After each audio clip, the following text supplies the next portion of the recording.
kailan ka mag-change oil? Pag huminto na yung makina mo? O pag maingay na yung makina mo? Oh, Gar! Kailan ka ba huling nag-change oil? Hindi mo na maalala dahil sa sobrang busy mo. Kaya ang naisip mo, sige bukas na lang.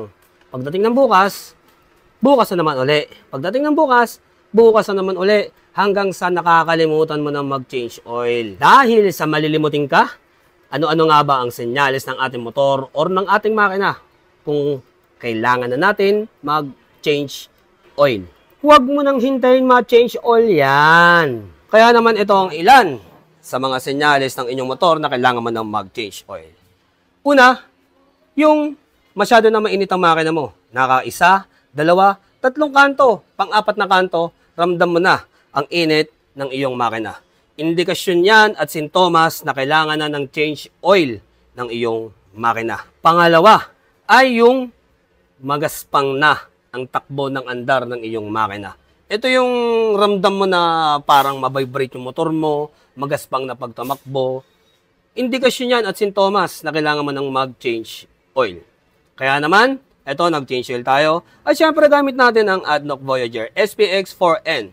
No? So, ito po ay 100% virgin-based oil. API SN approved. Lahat ng hinahanap mong sealed at mga kung ano-anong hinahanap mo sa isang langis ay lahat ay transparent na naka-indicate dito sa ating ADNOC Voyager sa label nito. Meron yung donut seal, Eclaboo, etc.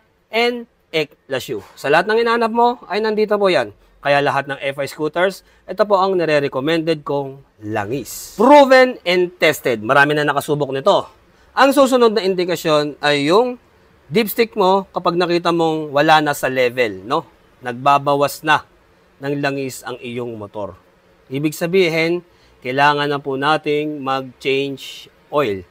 I-change oil mo yan, ka-jegs, kesa naman ma-change oil. Napakamura lang ng langis. At lagi nating tatandaan, ang motor natin, mga ka-jegski, ang buhay po niyan ay ang ating langis. Kapag ikaw ay pabaya sa langis, sa iyong motor, dapat meron kang pang sustento sa iyong motor kapag ito ay kinalabit ka.